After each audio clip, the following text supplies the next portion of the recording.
This is the Fantasy War Room podcast. I'm the Gridiron Guru coming to you from the Gridiron Genetics Lab. And today we're going to talk about a very intriguing rookie running back, Royce Freeman.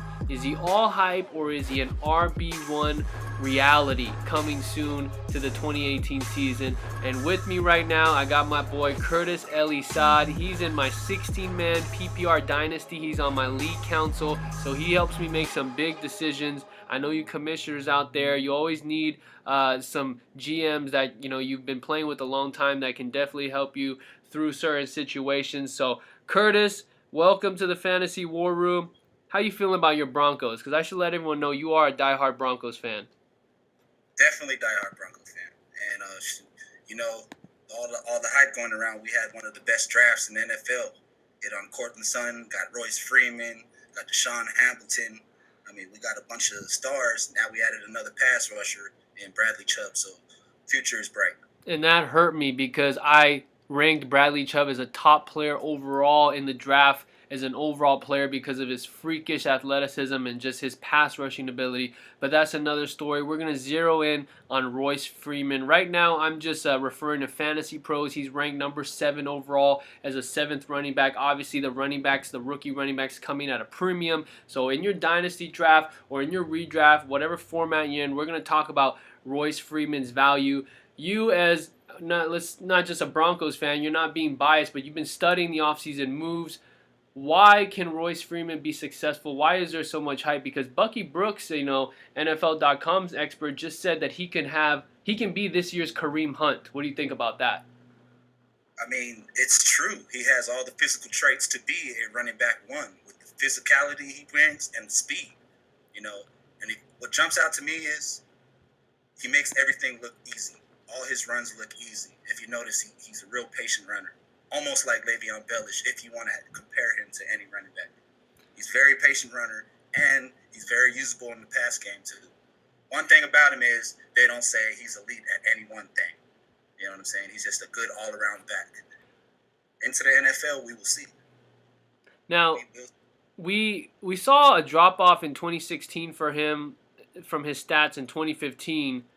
I mean, he had a really good year in 2015 as a sophomore. 1,800 yards, 17 touchdowns.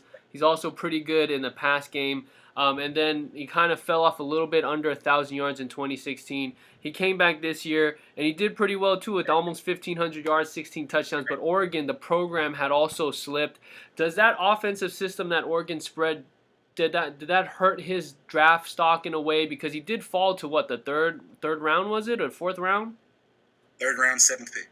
Yeah, so what do you think about that Oregon scheme, and does it matter? Did it hurt? Did it help him? Yeah, I don't think it's too much the Oregon scheme. I think it's more of his tread on the tire. He's got a lot of carries, And going into the NFL, is that going to hurt him? Is he going to be injury prone, whatnot? And the system himself, I think he made the system a little bit better. Being a patient runner, you make your blockers look great. You know what I mean? If you look at some of his runs, he waited for a lineman to get downfield to get that extra 10, 15 yards. You know what I mean? Very patient runner. Now, according to PlayerProfiler.com, his best comparable, his guy, based on his workout metrics, his body type, all that, is Steven Jackson. I'll take that. Steven Jackson had a pretty good career on a not-so-good team with the Rams. He's 6 feet 229 and 22 years old right now. His college dominator, 30% of the rushing offense, and he's got some speed to his size, running a 4.5 at 230. What do you think about those metrics? And like you already said, it helps him, the physicality. But they've also got another running back in the Broncos backfield, Devontae Booker, who is kind of, I feel like, a similar body type.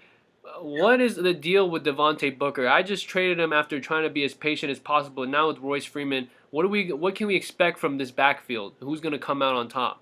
Well, Devontae Booker hasn't really impressed much. We still want to see more from him, but given his time, I think it's a dismal 3.4 yards per carry.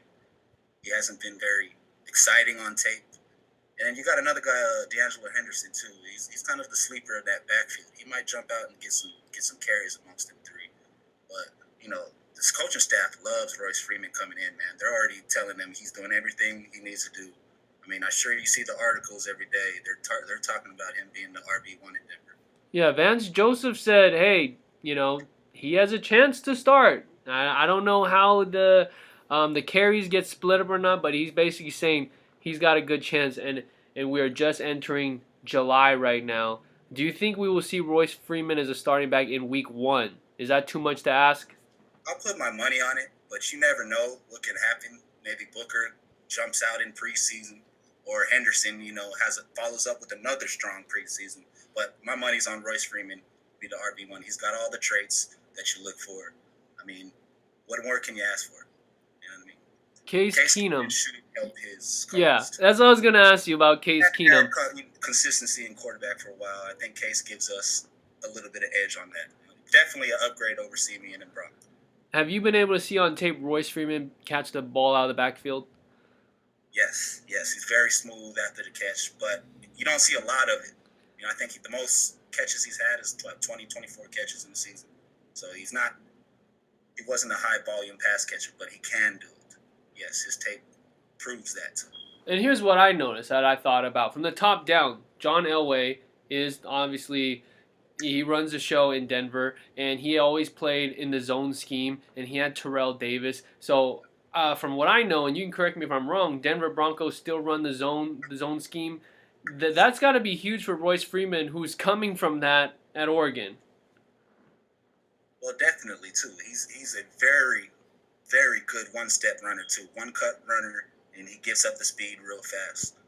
I think the one thing about Royce is he's not really, really quick. I think his longer speed is better, because you see him finishing out runs, and he's outrunning DBs to the end zone, which is, for a big back like him, is very impressive. That offensive line, though, has some issues, and I feel like they tried to address it this year. And then last year's draft, getting Garrett Bowles. What do you think about the offensive line this year in Denver? And obviously that affects Freeman's stock. I know we did make one little splash on offensive line. It's going to move Ronald Leary back to left guard, I believe. And I think Jared Voldemir or something. Jared Valdir, yes, from Arizona, former Raider. Kind of like underwhelming player, but he's got a decent skill set. Our offensive line has much to prove, brother. It hasn't been good for the past 3-4 years, and that's something that we really need to get some continuity out of, or this offense is going to continue to struggle. And then we've got him over here in the top 10. If you're talking about rookie dynasty draft, where do you honestly, where do you see Royce Freeman going in rookie drafts? Where does he deserve to go? What spot has he earned as far as his ranking? I think they got him. Fantasy pros and most experts rankings got him at number 7. I think that's fair. I don't know if he actually makes it that far, but if he's around 7 or 8, I'm taking the pick on him.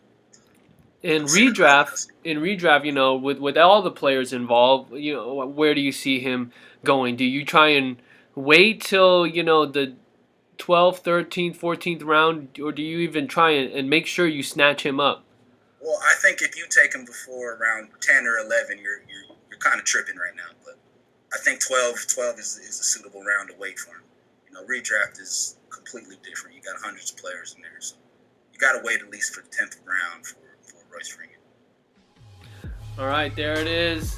An unbiased Broncos fan likes Royce Freeman, but still being a little cautious. We still have training camp to go through. We still have preseason games to go through.